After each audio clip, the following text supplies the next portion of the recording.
Hi hello నమస్తే welcome to Varma class room. మరి Varma class room లో 8th క్లాస్ జియోగ్రఫీలో 4th లెసన్ అయినటువంటి వ్యవసాయాన్ని ఇప్పుడు మనం ఎక్స్ప్లెయిన్ చేసుకుంటున్నాం. ఓకేనా? సో మరి లేట్ ఎందుకు స్టార్ట్ చేద్దాం.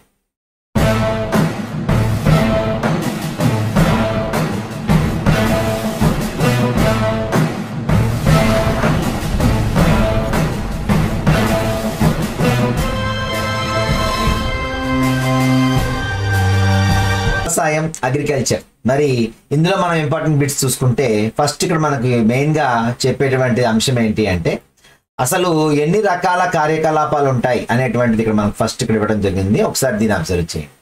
ప్రాథమిక కార్యకలాపాలలో సహజ వనరులను వెలికి తీయటం, ఉత్పత్తి చేయటం, వ్యవసాయం, చేపలు పట్టటం, సేకరణ వంటివి ఉదాహరణలు ఉన్నాయి. అంటే యాక్చువల్గా మనకి మొత్తం 3 రంగాలు ఉంటాయి.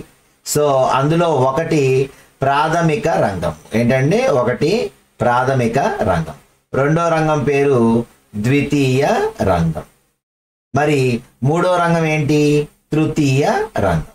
సో ఏంటి ఇవేంటి ఈ రంగాలు ఏంటి ఇవేం చేస్తాయి అనేది ఒకసారి మనం చూసుకుంటే ఇక్కడ ప్రాథమిక రంగం అంటే ఏంటి అంటే ఏదైనా ఒక ప్రొడక్ట్ కావాలంటే ఆ ప్రొడక్ట్కి ఉదాహరణకి మనకి గోధుమ పిండి కావాలనుకుందాం. ఉదాహరణకి మనం గోధుమ పిండి కావాలనుకుందాం.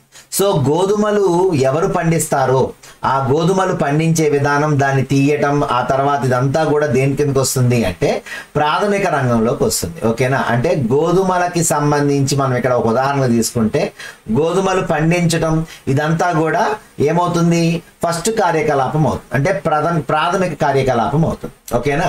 సో ప్రైమరీ యాక్టివిటీలో మనం ఏం చేసుకుంటాము అంటే గోధుమల్ని పండిస్తాం. ఓకేనా? సో ద్వితీయ కార్యకలాపం అంటే ఏంటి? గోధుమలుగా మనం తినేలేం కదా. సో గోధుమల్ని ఏం చేస్తారు? రిఫైన్ చేసి వాటిని పిండిగా కానీ రవ్వగా కానీ తయారు చేస్తారు. సో ఈ ద్వితీయ రంగం ఏంటి అంటే మనం వనరుగా దాన్ని మార్చుకోవటం, అంటే వనరుగా మనం దాన్ని మార్చుకోవటం, ఆ గోధుమల్ని మనం తీసుకోవడానికి అంటే మనం రిసోర్స్గా వాడడానికి ఏ రకంగా ఉపయోగపడుతుందో చూసుకుంటాం. ఇక తృతీయ రంగం ఏంటి అంటే ఆ గోధుమలు పండించారు రైతు, దాన్ని మిల్లర్స్ తీసుకెళ్ళి మొత్తం రవ్వగానో పిండిగానో తయారు చేశారు. మరి మనం మిల్ దగ్గరికి కొని తెచ్చుకుంటామా? మరి మిల్ దగ్గరికి డైరెక్ట్గా పిండి తీసుకొచ్చుకొని మనం చపాతీలు చేసుకుంటామా? లేదు కదా. సో మన దగ్గర రావాలి. అది రావాలి అంటే ఖచ్చితంగా ఎవరో ఒకళ్ళు పని చేయాలి. ఆ పని చేసేటువంటి వాళ్ళనే అయితే అది రవాణా కావచ్చు, బ్యాంకింగ్ కావచ్చు, అంటే ఆ ఫ్యాక్టరీకి కావాల్సినటువంటి పెట్టుబడి కానీ ఇలాంటివన్నీ కూడా ఎవరిస్తారో వాళ్ళు ఇక్కడ తృతీయ రంగంలోకి వస్తారు. అంటే ఒకసారి ఇక్కడ మనం చూసుకుంటే వ్యవసాయం అనేటువంటిది ప్రాథమిక రంగంలోకి వస్తే దాన్ని ఉక్కు తయారీ, రొట్టెల తయారీ, చేనేత వస్త్ర తయారీ అంటే ఫ్యాక్టరీస్ అన్నీ కూడా, అంటే వ్యవసాయం ఎప్పుడూ కూడా ప్రాథమిక రంగంలో ఉంటుంది. పరిశ్రమలు ఎప్పుడూ కూడా ద్వితీయ రంగంలో ఉంటుంది. మరి తృతీయ రంగం ఏంటి అంటే రవాణా కావచ్చు, బ్యాంకింగ్ కావచ్చు, బీమా కావచ్చు, అంటే ఎల్ఐసి లాంటివి కానీ ఏదైనా అంటే ఇన్సూరెన్స్ చేసేటువంటి కంపెనీస్ ఏమైతే ఉన్నాయో ఇవన్నీ ఏమవుతాయి అంటే తృతీయ రంగానికి వస్తాయి. సో మీరు అలా గుర్తుపెట్టుకోవాలి. ప్రాథమిక రంగం అంటే వ్యవసాయం, ద్వితీయ రంగం అంటే పరిశ్రమ, తృతీయ రంగం అంటే రవాణా, బ్యాంకింగ్, బీమా ఇలాంటివన్నీ కూడా, అంటే ఆ ఫ్యాక్టరీకి కావాల్సినటువంటి వస్తువులన్నీ మనం ఎలా కల్పిస్తామో ఇవి ఇక్కడ మనం చూసుకోవాల్సినటువంటి రంగాలు. సో ఇక్కడ వ్యవసాయం అనేది ప్రాథమిక రంగం అని చెప్పుకున్నాం. మరి ప్రపంచంలో 50% మంది వ్యవసాయ కార్యకలాపాలను నిర్వహిస్తున్నారని ఇక్కడ ఇచ్చాడు. అలాగే భారతదేశంలో అయితే 3/2 వంతులు అంటే సుమారు 2/3 పీపుల్ ఏం చేస్తున్నారు అంటే అగ్రికల్చర్ చేస్తున్నారు. ఇక అగ్రికల్చర్ అనే పదం ఎలా వచ్చింది అంటే ఇక్కడ మనకి లాటిన్ పదమైనటువంటి అగర్ లేదా అగ్రి నుంచి వచ్చింది. అగ్రి అంటే అర్థం ఏంటి అంటే సాగు. అగ్రి అంటే అర్థం ఏంటి? సాగు అని అర్థం. సో ఇక్కడ నెక్స్ట్ చూసుకుంటే నేల స్వభావము, వాతావరణ పరిస్థితులు వ్యవసాయానికి అత్యంత ముఖ్యమైనవి. ఇవి మరి కరెక్ట్గా ఉంటేనే కదా మరి ఆ పంట పండించగలుగుతారు రైతు. సో నెక్స్ట్ చూద్దాం. ఇక చూసుకుంటే వ్యవసాయం చేసేటప్పుడు అందులో రకరకాలైనటువంటి కల్చర్స్ ఉన్నాయి. అందులో ఫస్ట్ది మీకు ఇక్కడ అగ్రికల్చర్. అంటే అగ్రికల్చర్ అంటే ఏంటి? వ్యవసాయం. వ్యవసాయంలో ఏమేమి వస్తాయి? భూమిని సాగు చేయడం కావచ్చు, పంటలు పండించడం కావచ్చు, పశువులు పెంచడం కావచ్చు, ఇదంతా వ్యవసాయంలోకే వస్తాయి, అగ్రికల్చర్లోకే వస్తాయి. అలా తర్వాత సెరికల్చర్ అంటే పట్టు పురుగుల పెంపకం చేసేటువంటి దాన్ని సెరికల్చర్ అంటారు. అలాగే చేపల పెంపకాన్ని ఏమంటారు అంటే పిసికల్చర్. గుర్తుపెట్టుకోవచ్చు, ఫిష్ కాబట్టి పిసి. ఓకేనా? తర్వాత ఇక్కడ ద్రాక్ష సాగుని ఏమంటారు? విటికల్చర్ అంటారు. ద్రాక్ష సాగుని ఏమంటారు? విటికల్చర్. ఇక పండ్లు పూల తోటలు పెంచడాన్ని హార్టికల్చర్ అంటారు. ఓకేనా? సో మనం ఎప్పుడైనా పండ్లు కూరగాయల తోటలు చూస్తే హార్ట్కి ఆనందంగా కలుగుద్ది, హార్ట్కి ఆనందం కలుగుతుంది కాబట్టి, మనసుకు ఆనందం కలుగుద్ది కాబట్టి అలా మీరు గుర్తుపెట్టుకోండి, హార్టికల్చర్. ఓకేనా? వ్యవసాయం అగ్రికల్చర్ మీకు తెలిసిందే. పట్టుపురుగుల పెంపకం సెరికల్చర్, చేపల పెంపకం పిసికల్చర్, ద్రాక్ష సాగు విటికల్చర్, పండ్లు పూల తోటల పెంపకం అనేటువంటిది హార్టికల్చర్లోకి వస్తుంది. ఓకేనా? నెక్స్ట్ చూద్దాం. ఇక్కడ మరి రైతు వ్యవసాయం చెయ్యాలంటే ఏం చెయ్యాలి? ఇక్కడ మనం చూసుకుంటే దాంట్లో మైదాన భూముల్లో సాగు చేసేటప్పుడు రైతు ఏమేం చేస్తాడనేది చూసుకుంటే, రైతు దున్నటం, నాటటం, పిచికారీ చేయటం, విత్తనాలు, రసాయనాలు, యంత్రాలు ఇవన్నీ వాడతాడు. ఇదంతా చేసిన తర్వాతే అతనికి ఫలితంగా పంట అనేటువంటి చేతికి వస్తుంది. అవునా? అయితే ఇక్కడ మనకి మానవ పెట్టుబడులు భౌతిక పెట్టుబడులు అని రెండు రకాలు ఉన్నాయి. ఈ రెండు బాగా అబ్జర్వ్ చేయండి. ఏంటి ఫిజికల్ ఇన్పుట్స్ ఏంటి, హ్యూమన్ ఇన్పుట్స్ ఏంటి?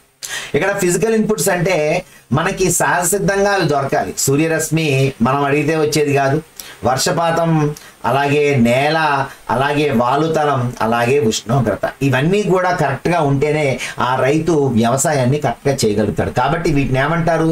ఫిజికల్ ఇన్పుట్స్ అంటారు. అంటే ఆటోమేటిక్గా అవి రావాలి, ఏ టైంకి రావాలో ఆ టైంకి రావాలి. అలాగే మరి మానవుడు ఏం చేయాలి? అక్కడ తను శ్రమ చేయాలి, యంత్రాలను ఉపయోగించాలి, పురుగులు పట్టకుండా రసాయనాలు వాడాలి, పంటని భద్రపరచాలి. ఇదంతా ఎవరు చేస్తారు అంటే మానవ పెట్టుబడి. కాబట్టి ఇది ఎవరి ఇన్పుట్? ఇది హ్యూమన్ ఇన్పుట్ అన్నమాట. ఓకేనా? సో ఇక్కడ ఈ రెండు మనం గుర్తుపెట్టుకోవాల్సిన విషయాలు. తర్వాత నెక్స్ట్ సాగు పద్ధతులు. ఇక్కడ మీ టెక్స్ట్ బుక్ లో ఒక చిన్న తప్పు ఉంది, అది నేను ఇక్కడ ఎక్స్ప్లెయిన్ చేస్తాను, చూడండి. ఇక్కడ వ్యవసాయం ప్రపంచవ్యాప్తంగా చేస్తుంటే మనం దాన్ని రెండు రకాలుగా వర్గీకరించారు. ఒకటి ఏంటి?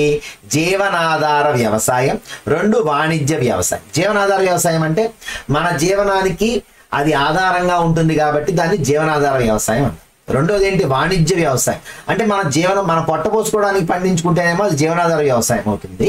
అలా కాకుండా మనం తింటమే కాదు, మనం దాన్ని అమ్ముకోవడానికి కూడా మనం అంటే దాంతో వాణిజ్యం వ్యాపారం చేసామనుకోండి, అప్పుడు అది ఏమవుతుంది అంటే వాణిజ్య వ్యవసాయం అవుతుంది. ఓకేనా?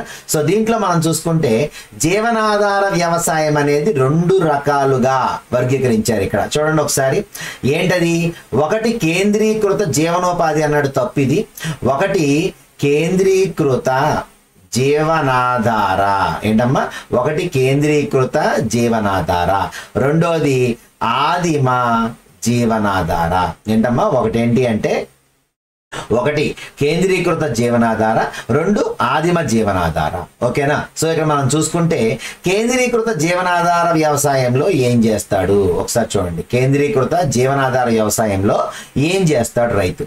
కేంద్రీకృత జీవనాధార వ్యవసాయంలో ఏం చేస్తాడు? ఒక చిన్న భూకమతాన్ని, అంటే తన కోసమే, తన పొట్ట నింపుకోవడానికి మరి వరి కానీ గోధుమలు కానీ ఏదో ఒకటి అతను పండించుకునేటువంటి చిన్న కమతాలు, అంటే చిన్న సైజు పొలాలు ఏమైతే ఉన్నాయో వీటిని ఇక్కడ మరి సారవంతమైన భూముల్లో ప్రతి సంవత్సరం ఒకటి కంటే ఎక్కువ పంటలు పండించడానికి ఉపయోగించేదాన్ని ఇక్కడ మనం ఏమంటాము అంటే కేంద్రీకృత జీవనాధార వ్యవసాయం అంటాం. అలాగే ఇక్కడ మీకు ఇతర పంటలలో గోధుమ, మొక్కజొన్న ఇవన్నీ ఇచ్చేది మీకు అవసరం లేదు. ఇక్కడ చూడండి ఒకసారి, దక్షిణ ఆగ్నేయ తూర్పు ఆసియాలోని ఋతుపవన అధిక జనసాంద్రత కలిగిన ప్రాంతాల్లో సాంద్ర జీవనాధార వ్యవసాయం అమల్లో ఉంది. ఓకేనా? సాంద్ర జీవనాధారం అంటే మీరేం టెన్షన్ పడిపోవక్కర్లా, కంగారు పడిపోవక్కర్లా. ఓకేనా? ఇక్కడ సాంద్ర జీవనాధారం అన్నా ఋతుపవన వ్యవసాయం అన్నా ఒకటే. ఓకేనా? ఋతుపవన వ్యవసాయం అన్నా సాంద్ర వ్యవసాయం అన్నా ఒకటే. అంటే ఏం చేస్తాడు ఇక్కడ? ఈ మధ్యలో అంటే ఆసియాలో ఉన్నటువంటి దక్షిణ ఆగ్నేయ తూర్పు ఆసియాలో మనకి ఏంటి? మనం ఋతుపవన మండలంలో ఉంటాం. మనకి ఋతుపవనాల ద్వారానే, మనకి ఈశాన్య ఋతుపవనాలు, నైరుతి ఋతుపవనాల ద్వారానే మనం పంటలు పండించుకుంటూ ఉంటాం. కాబట్టి మనం పంటలను పండించుకోవడానికి ఋతుపవనాల ఆధారం కాబట్టి దీన్ని సాంద్ర వ్యవసాయము లేక ఋతుపవన వ్యవసాయం అని పిలుస్తాం. ఓకేనా? కాబట్టి ఇక్కడ కన్ఫ్యూజ్ అవ్వాల్సిన అవసరం ఏమీ లేదు. ఓకేనా? సో నెక్స్ట్ చూసుకుంటే ఇక్కడ ఒకటోది చెప్పేశాను మీకు, కేంద్రీకృత జీవనాధారం చెప్పేశాను. రెండోది ఏం చెప్పాను మీకు? అక్కడ ప్రింటింగ్ తప్పడిందని చెప్పాను కదా. కేంద్రీకృత జీవనాధార వ్యవసాయంలో తన పొట్ట పోసుకోవడానికి అతను చిన్న చిన్న కమతాలను సాగు చేస్తాడు. మరి ఆదిమ జీవనాధారంలో ఏం జరుగుద్ది? పోడు వ్యవసాయం చేస్తాడు. పోడు వ్యవసాయం అన్నా విస్థాపన వ్యవసాయం అన్నా ఒకటే. ఓకేనా, మళ్ళీ ఇక్కడ కన్ఫ్యూజ్ అయిపోకండి. పోడు అన్న విస్థాపన అన్న ఒకటే, కాబట్టి మీరు ఏం టెన్షన్ పడాల్సిన అవసరం లేదు. ఓకేనా, పోడు వ్యవసాయం అన్నా విస్థాపన వ్యవసాయం అన్నా ఒకటి. ఇక్కడ పోడు వ్యవసాయం అంటే ఏంటి, ఇక్కడ ఆదిమ జీవనాధారం అన్నారు. ఆదిమ మానవులు అంటే ఏంటి, పూర్వకాలంలో మనకు తెలుసు వాళ్ళు ఒక దగ్గర స్థిర నివాసం ఉండేవాళ్ళు కాదు. కాబట్టి ఇది కూడా అంతే. ఆదిమ అనగానే మీకు గుర్తులోకి రావాల్సింది ఏంటి అంటే వాళ్ళు పోడు వ్యవసాయం చేస్తారు. అది పోడు కాదు, శశో పోడు దాని పేరు. కానీ మన వాడుక భాషలో ఏమైపోయింది అంటే పోడు వ్యవసాయం అయిపోయింది. దాని తర్వాత విస్థాపన వ్యవసాయంగా దాన్ని మార్చారు. ఏంటి పోడు వ్యవసాయంలో ఏం చేస్తారు అనేది చూసుకుంటే, దట్టమైనటువంటి అటవీ ప్రాంతాలలో విస్థాపన వ్యవసాయాన్ని కొనసాగిస్తారు. అంటే ఏం చేస్తారు, చెట్లను నరికి వాటిని తగలబెట్టి భూమిని చదును చేసి ఆ తర్వాత ఆ బూడిదను మట్టిలో కలిపి మొక్కజొన్న, కంద, పెండ్లం, బంగాళదుంప వంటివి పండిస్తారు. నేల సారాన్ని కోల్పోయిన తర్వాత ఆ భూమి వదిలేసి మళ్ళీ కొత్త ప్లేస్కి వెళ్ళిపోతారు. ఓకేనా, మళ్ళీ కొత్త ప్లేస్కి వెళ్ళిపోయి మళ్ళీ వెళ్ళిపోతే ఏం చేస్తారు, వీళ్ళు ఇక్కడ చెట్లు నాటి వెళ్ళిపోతారు. అర్థమైందా, చెట్లు నాటి వెళ్ళిపోతే మళ్ళీ ఆ చెట్లు పెరుగుతూ ఉంటాయి అన్నమాట. ఓకేనా, మళ్ళీ ఇంకో ప్లేస్కి వెళ్తారు, అక్కడ మళ్ళీ వ్యవసాయం చేసుకుంటారు, మళ్ళీ నరికేసి మళ్ళీ అంతా ఇది చేస్తారు, మళ్ళీ తర్వాత మళ్ళీ ఆ చెట్లు నాటేసి మళ్ళీ ఇంకో ప్లేస్కి వెళ్ళిపోతారు. అంటే ఇలా వీళ్ళు తిరుగుతూ రొటేట్ అవుతూనే ఉంటారు అనమాట. కాబట్టి ఇక్కడ ఈ విస్థాపన వ్యవసాయం ఎక్కువగా ఎక్కడ జరుగుద్ది అంటే అటవీ ప్రాంతాల్లో ఎక్కువగా జరుగుద్ది. ఓకేనా, ఇది గుర్తుపెట్టుకోండి. సో దీనికి రెండు పేర్లు ఉన్నాయని చెప్పాను మీకు. ఏంటి, పోడు వ్యవసాయానికి పేర్లు ఏంటి, ఒకటి విస్థాపన వ్యవసాయం, లేక రెండోది ఏంటి స్లాష్ అండ్ బర్న్ అంటారు. అంటే ఏంటి, బూడిచ్చేసి కాల్చేస్తారు కాబట్టి దీన్ని స్లాష్ అండ్ బర్న్ వ్యవసాయం అని కూడా పిలుస్తారు. అయితే ఈ విస్థాపన వ్యవసాయానికి భారతదేశంలో ప్రపంచంలో వివిధ రకాలైనటువంటి పేర్లు ఉన్నాయి. ఏంటి ఆ పేర్లు, జుమ్మింగ్ అని ఎక్కడ అంటారంటే ఈశాన్య భారతదేశంలో, మనకు తెలుసు కదా మరి మణిపూరు, మిజోరము, త్రిపుర, ఇవన్నీ ఈ ప్లేసెస్ అన్ని, అరుణాచల్ ప్రదేశ్, సిక్కిం, ఇలాంటివన్నీ ప్లేసెస్ లో ఈ ఈశాన్య భారతదేశంలో ఏం పండిస్తాయి, ఆ పండేటువంటి విస్థాపన వ్యవసాయాన్ని జుమ్మింగ్ అంటారు. మరి మెక్సికోలో చేసేటువంటి వ్యవసాయాన్ని ఏమంటారు అంటే మెల్సా అంటారు. మరి బ్రెజిల్లో చేసేదాన్ని ఏమంటారు, రోకా అంటారు. మరి మలేషియాలో చేసేదాన్ని ఏమంటారు, లేడాంగ్. అంటే ఇదే పేరు, మన దగ్గర విస్థాపన పోడో అని పిలుస్తున్నాం.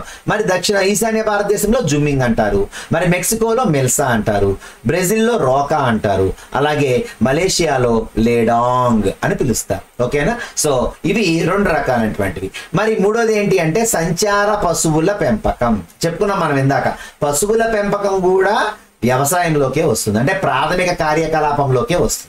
సో ఇక్కడ సహారా ఎడారిలో మరి శుష్క, పాక్షిక శుష్క అంటే ఏంటి, ఇక్కడ వర్షాలు పడవు కాబట్టి ఈ ప్రాంతాల్లో అంతగా గడ్డి ఉండదు. మరి అప్పుడు ఏం చేస్తారు, వాళ్ళు సంచార పశువుల పెంపకం కొనసాగిస్తారు. అంటే ఎక్కడ వర్షం పడుతుందో, ఎక్కడ మరి పచ్చగడ్డి ఉంటుందో ఆ ప్లేస్కి వీళ్ళు తీసుకువెళ్ళి వెళ్తుంటారు. సో వాళ్ళు నీటి కోసం నిర్దేశించిన మార్గాల్లో ఒక ప్రదేశం నుంచి మరో ప్రదేశానికి ప్రయాణిస్తారు. అలాగే వీరి కదలికలు ఎలా ఉంటాయి, వాతావరణ అనుకూలత, భూస్వరూపాలను అనుసరించి వీరి కదలికలు ఉంటాయి. భూస్వరూపాలు మనం ఆల్రెడీ పోయిన లెసన్లో చెప్పేసుకున్నాం. సో గొర్రెలు, ఒంటెలు, యాక్, జడల బర్రెలు, మేకలు సాధారణంగా పెంచుతారు. ఎందుకని, వీళ్ళు చేసేటువంటి వాణిజ్యం అంతా కూడా వీటి యొక్క ఫర్, బొచ్చుతో చేస్తారనమాట. కాబట్టి వీళ్ళ కుటుంబానికి కావాల్సినటువంటి పాలు, మాంసము, ఉన్ని, చర్మాలు, ఇతర ఉత్పత్తులన్నీ అందించేవే ఈ పశువులు. కాబట్టి ఎక్కువగా వీళ్ళు ఒంటెలని, అలాగే గొర్రెలను, మేకలను పెంచుతూ ఉంటారు. ఓకేనా, సో నెక్స్ట్ ఇక్కడ అది అయిపోయింది. తర్వాత రెండోది ఏంటి అంటే వాణిజ్య వ్యవసాయం. ఒకటి జీవనాధార వ్యవసాయం చెప్పుకున్నాం, దాంట్లో 3 చెప్పాను మీకు. కేంద్రీకృత జీవనాధార వ్యవసాయం అంటే చిన్న చిన్న కమతాలను సాగు చేయటం. ఆదిమ జీవనాధార వ్యవసాయం అంటే అతను అడవుల్లో ఉంటూ అడవుల్లో ఉన్నటువంటి వాళ్ళు చేసేటువంటి విస్థాపన వ్యవసాయం. ఇక మూడోది సంచార పశువుల పెంపకం చెప్పుకున్నాం. ఇక వాణిజ్య వ్యవసాయం. వాణిజ్యం అంటే ఏంటి చెప్పుకున్నాం కదా, వ్యాపారం చేయటం.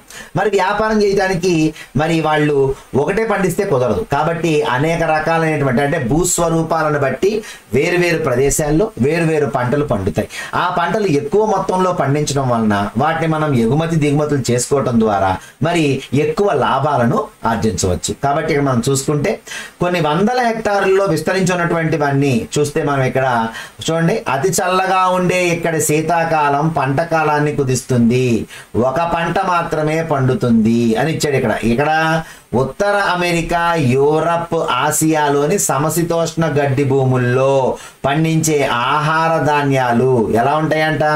ఈ ప్రాంతాలు తక్కువ జనాభా కలిగి వందల హెక్టార్లలో విస్తరించి ఉంటాయి. అర్థమైందా? సో నెక్స్ట్ ఇక్కడ చూసుకుంటే మిశ్రమ వ్యవసాయం. మిశ్రమ వ్యవసాయం అంటే వాణిజ్య వ్యవసాయం అంటే మీకు ఇప్పుడే చెప్పాను. అలాగే మిశ్రమ వ్యవసాయం అంటే ఏంటి? అటు పంటలు పండిస్తారు, ఇటు పశువులు కూడా పెంచుతారు. సో ఇక్కడ చూసుకుంటే మిశ్రమ వ్యవసాయంలో ఏం చేస్తారంటే ఆహార ఉత్పత్తి, పశువుల మేత పండించటం, పశువుల పెంపకానికి భూమిని ఉపయోగిస్తే దాన్ని మనం మిశ్రమ వ్యవసాయం అంటారు. ఇది ఎక్కడ జరుగుతుంది? ఎక్కువ భూకమతాలు ఉన్న దగ్గర జరుగుతుంది. సో యుఎస్ఏ, అర్జెంటీనా, ఆగ్నేయ ఆస్ట్రేలియా, న్యూజిలాండ్, దక్షిణాఫ్రికాల్లో ఈ రకమైనటువంటి వ్యవసాయం చేస్తున్నట్టు మనకి ఇక్కడ కనిపిస్తుంది. ఓకేనా? సో నెక్స్ట్ చూసుకుందాం. ఇక్కడ తోటలు. తోటలు అంటే ఏంటి చూసుకోండి ఒకసారి. తోటలు అంటే ఏంటి? తోటలు అంటే వాణిజ్య వ్యవసాయమే, మరి ఎక్కువ మొత్తంలో పండించేటువంటి వాటిని ఇక్కడ మనం తోటలు అని చెప్పాం. సో ఇక్కడ మనం చూసుకుంటే ఒకసారి టీ, కాఫీ, చెరకు, జీడి, అలాగే రబ్బరు, అరటి, ప్రత్తి ఇలాంటివన్నీ కూడా ఏంటి? వాణిజ్య పంటలు. అంటే వీటిని మనం ఎక్స్పోర్ట్ చేస్తాం అన్నమాట. ఓకేనా? సో ప్రధానమైన పంటలు ఏంటి అనేది చూసుకుంటే వాటికి సంబంధించినటువంటి ఏమేమి ఉన్నాయి ఇంపార్టెంట్ పాయింట్స్ ఎక్కువగా మనల్ని అడగడానికి ఇక్కడే ఎక్కువగా స్కోప్ ఉంది ఈ పాఠంలో. ఒకసారి చూద్దాం. వరి ఫస్ట్ది. వరి అంటే దీన్ని మనం ఇక్కడ ఏమంటాం? రైస్ అన్నారు, కానీ దీన్ని ప్యాడీ అంటారు. ఓకేనా? వరిని మనం ఏమని పిలుస్తారు అంటే ప్యాడీ అని పిలుస్తారు. సో ఏంటి ప్యాడీ? సో ఇక్కడ మనం ఇది ఉష్ణ, ఉప ఉష్ణ మండల ప్రాంతాల యొక్క ప్రధాన ఆహారం. దీనికి ఏముండాలి? అధిక ఉష్ణోగ్రత, అధిక తేమ, వర్షపాతం కావాలి. ఇది ఎక్కడ పండుద్ది? ఒండ్రు బంక. ఎక్కడ పండుద్దమ్మా? ఒండ్రు బంక నేలలు. ఓకేనా? ఒండ్రు బంక నేలలు గుర్తుపెట్టుకోండి. ఒండ్రు బంక నేలల్లో బాగా పండే పంట వరి. అలాగే ఉష్ణ, ఉప ఉష్ణ మండల ఆహార పంట ఏదంటే వరి. ఓకేనా? సో ఇక్కడ మనం చూసుకుంటే ఈ వరి ఉత్పత్తిలో ఎవరు అగ్రస్థానంలో ఉన్నారు? చైనా.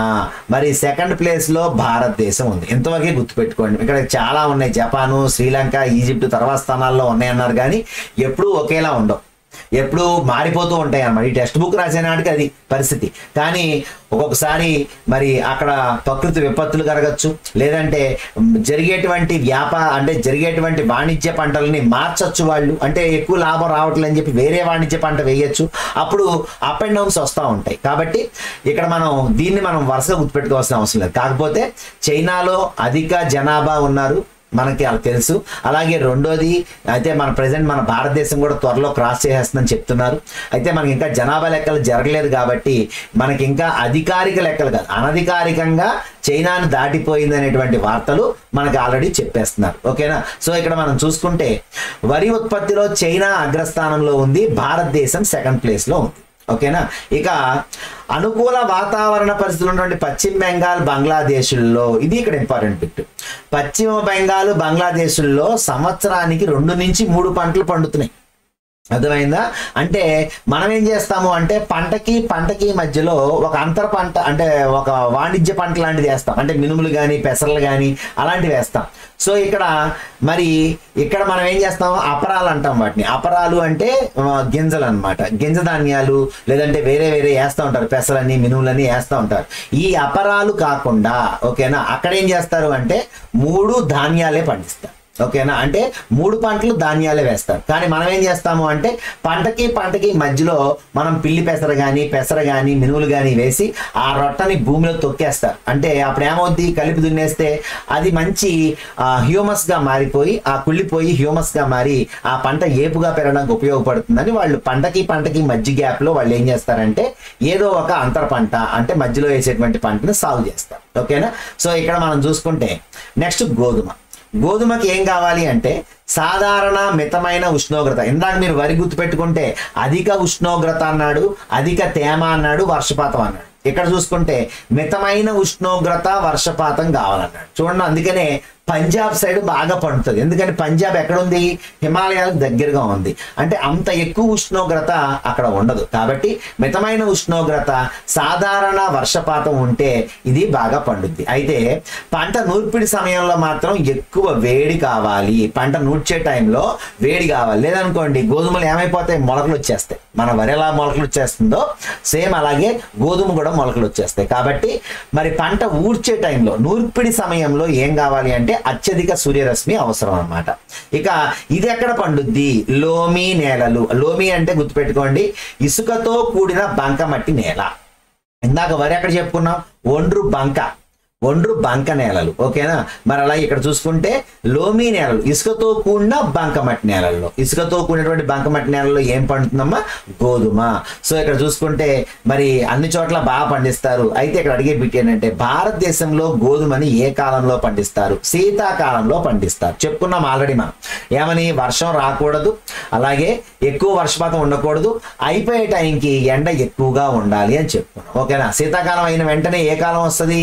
వేసవికాలం వస్తుంది. కాబట్టి కరెక్ట్గా వేసవికాలం వచ్చే టైంకి పంట వచ్చేలాగా వాళ్ళు చేసుకుంటారు అనమాట. ఓకేనా? నెక్స్ట్ చిరుధాన్యాలు.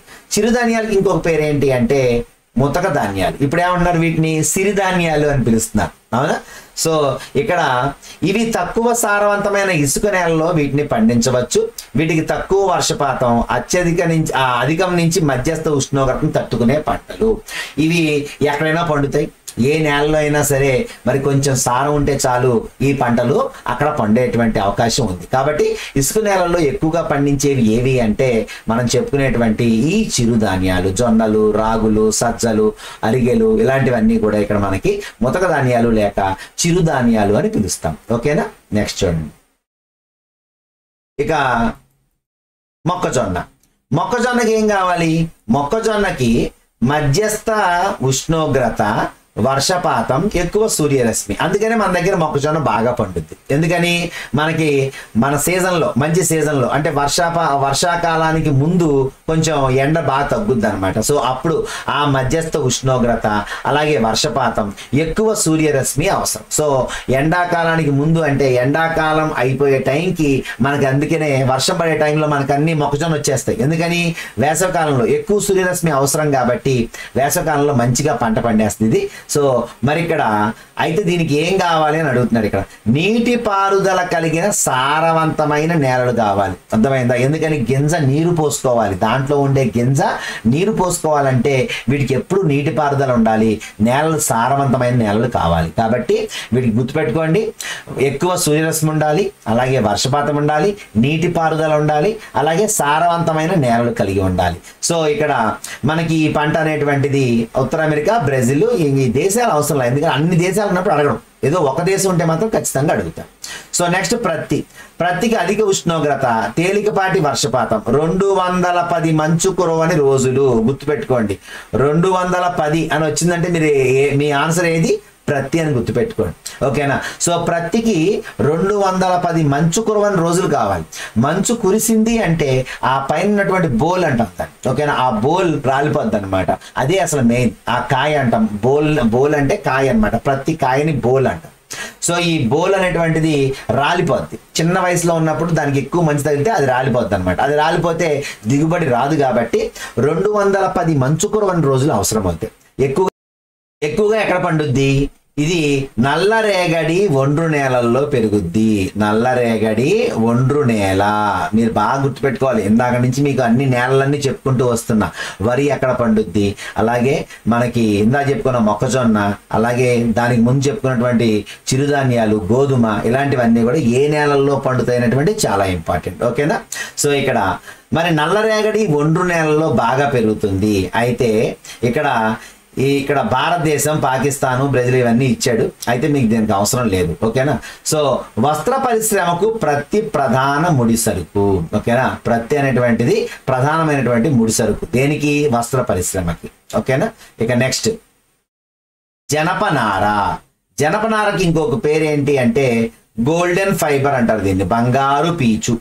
గోల్డెన్ ఫైబర్ అని దేన్ని పిలుస్తారు అంటే జనపనార అని పిలుస్తారు. అంటే జనుము అనేటువంటి పంటని మనం ఇక్కడ దాన్ని బాగా బండ్లకేసి బాధేసి దాని తర్వాత అంతకుముందు బండ్లకేసి బాధేవాళ్ళు, ఇప్పుడు ఏంటి మిషన్స్ అనమాట. మిషన్స్లో దాన్ని పంపించేస్తే ఆకులు అవన్నీ తీసేసి మిషన్స్లో పంపిస్తే అది బాగా దాన్ని పేస్ట్ చేసేస్తాం అనమాట. దాని నుంచి మనకి పోగులు లాంటివి వస్తాయి. దాన్ని మొత్తం డ్రై చేసిన తర్వాత దాని మొత్తాన్ని పేని మనకి పురుకోసని అమ్ముతారు కదా బయట.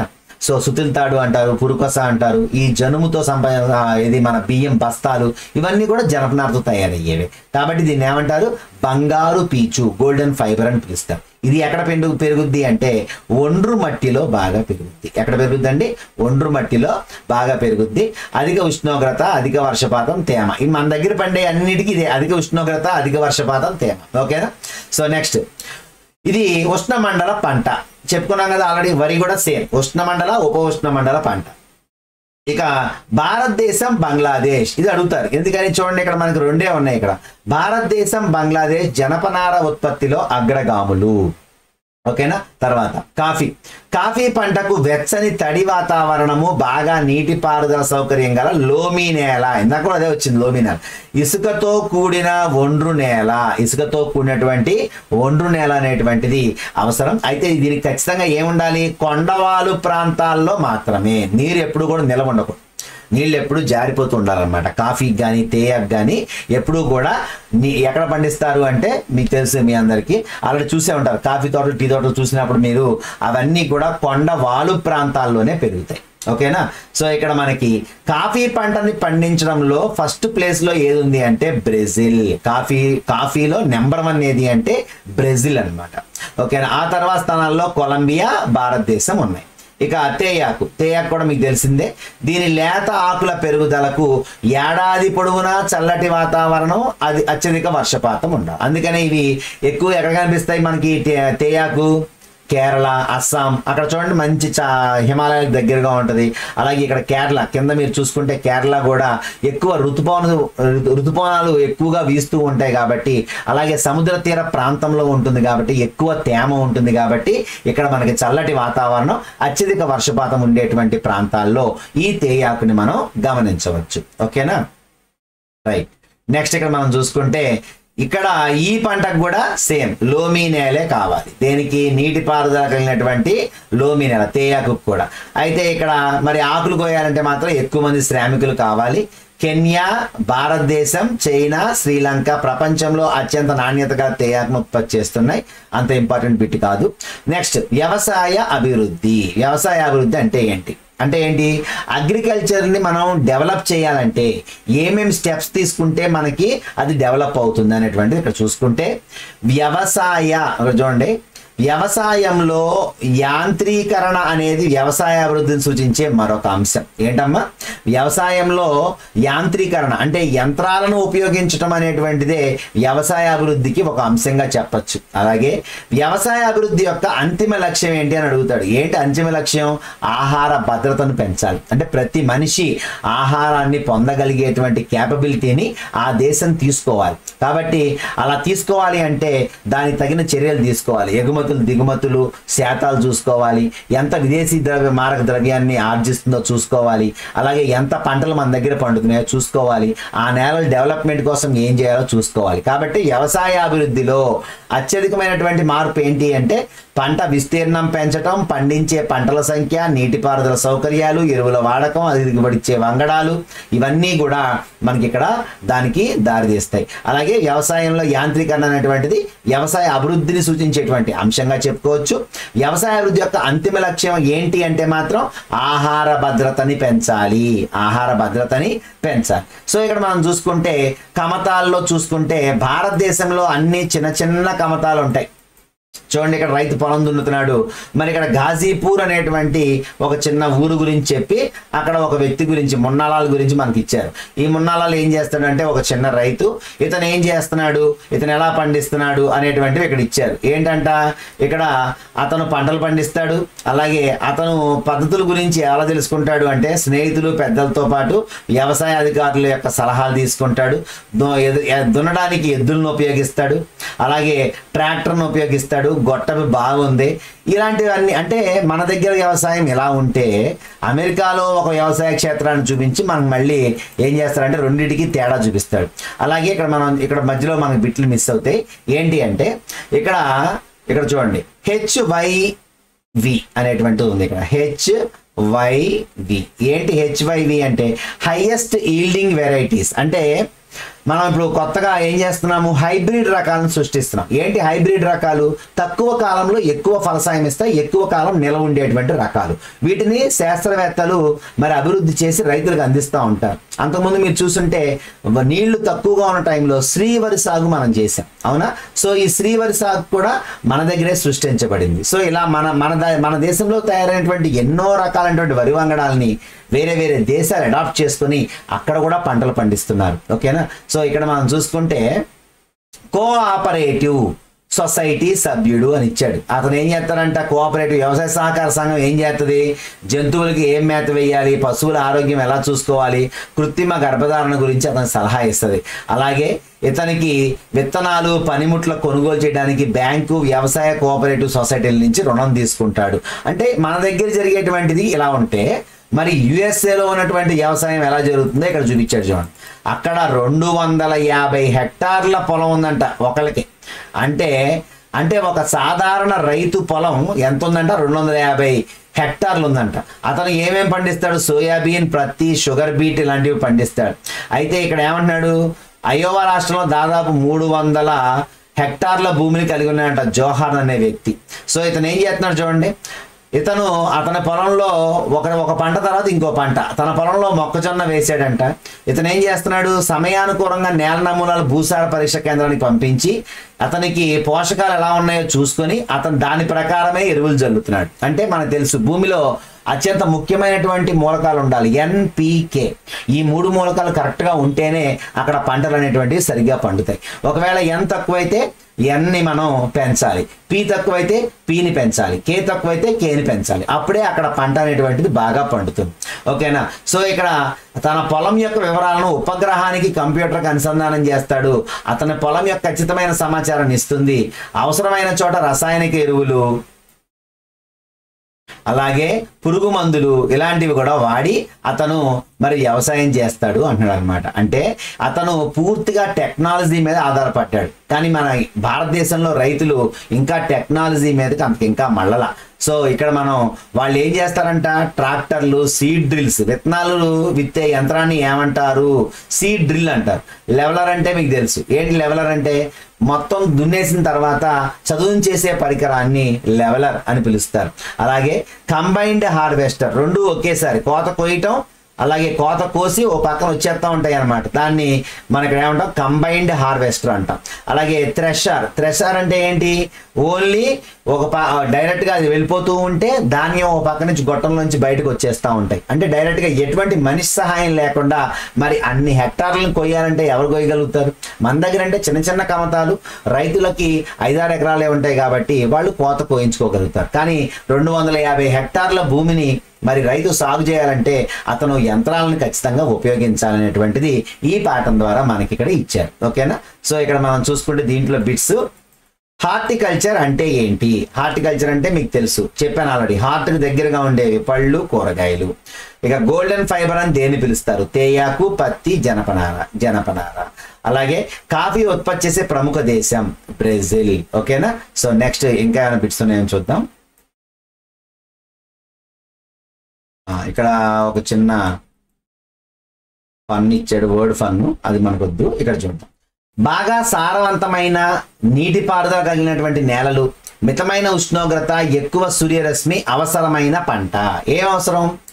ఏది? ఇవన్నీ వాటికి ఏం అవసరం అంట? మితమైన ఉష్ణోగ్రత, ఎక్కువ సూర్యరశ్మి అన్నాడు. అలాగే నీటి పారుదల కలిగిన నేలలు, బాగా సారవంతమై ఉండాలి. మనం ఇందాకే చెప్పాను మీకు నేను, మొక్కజొన్నకి నీటి పారుదల అన్ని సక్రమంగా ఉండాలి. మొక్కజొన్న. ఓకేనా? మొక్కజొన్న దీని ఆన్సర్. మరి HYV విత్తనాలు, అలాగే రసాయనిక ఎరువులు, పురుగుల మందుల వాడకం ద్వారా ఉత్పత్తిని పెంచడం ఏంటి అని అడుగుతున్నాడు. చెప్పాను ఇందాకే మీకు. వీటి ద్వారా మనం చేసేదాన్ని ఏమంటాం? వ్యవసాయ అభివృద్ధి, అగ్రికల్చరల్ డెవలప్మెంట్. ఓకేనా, వ్యవసాయ అభివృద్ధి. తర్వాత USA, Canada, Russia, Australia dash పంట యొక్క ప్రధాన ఉత్పత్తిదారులు. ఏం పండిస్తారండి వీటన్నిటిలో? గోధుమ. ఓకేనా. కుటుంబ అవసరాలను తీర్చడానికి చేసేటువంటి దాన్ని ఏమంటాం? చెప్పాం ఇందాక, కేంద్రీకృత జీవనాధార వ్యవసాయం. అలాగే వాణిజ్య అవసరాలకు పెంచేటువంటి జంతువులు ఏంటి? గొర్రెలు, మేకలు, జడల బర్రెలు యాక్, తర్వాత ఒంటె. తర్వాత ద్రాక్షతో ఏం తయారు చేస్తారు? వైన్ తయారు చేస్తారు. ముతక ధాన్యాలను ఏమంటారు? చిరుధాన్యాలు అంటారు. ముతక ధాన్యాలను ఏమంటారండి? చిరుధాన్యాలు అంటాం. స్లాష్ మరియు బర్న్తో కూడిన సాగు చెప్పాను ఇందాకే, దీని పేరే విస్థాపన వ్యవసాయం. తర్వాత పండ్లు కూరగాయల పెంపకం, హార్ట్తో ఆలోచిస్తాం కాబట్టి హార్టికల్చర్. తేయాకు, కాఫీ, చెరకు, రబ్బరు డాష్లో పండుతాయి. డాష్లో పండుతాయి అంటే ఏంటి? ఏ నేలలో పండుతాయి? ఏ నేలలో పండుతాయి అమ్మా? లోమి నేల. చెప్పుకున్నాం కదా లోమి నేల గురించి. అలాగే 210 మంచులేని రోజులు అనగానే మీకు రావాల్సిన ఆన్సర్ ప్రత్తి. పూల పెంపకం ఇవన్నీ కూడా దేంట్లో ఉంటాయి? హార్టికల్చర్. తర్వాత గోల్డెన్ ఫైబర్ అని దేన్ని అంటారు? జనపనార. గోల్డెన్ ఫైబర్ అని దేన్ని అంటారు? జనపనార. మరి వరిని ఏమంటారు? ప్యాడీ. వరిని ప్యాడీ అంటారు. సహజ వనరులని వెలికి తీయడాన్ని ఏమంటారు? సహజ వనరులను వెలికి తీయడాన్ని ఏమంటారు? ప్రాథమిక కార్యకలాపం అంటారు. ప్రాథమిక కార్యకలాపం. ఓకేనా. సో ఇవి ఈ పాఠానికి సంబంధించినటువంటి ఇంపార్టెంట్ బిట్స్ అన్నమాట. ఓకేనా. సో మరి లైక్ చేయండి, షేర్ చేయండి, సబ్స్క్రైబ్ చేయండి వర్మ క్లాస్ రూమ్ని. మరిన్ని వీడియోస్తో మళ్ళీ మీ ముందుకు వస్తాను. అంతవరకు గుడ్ బై.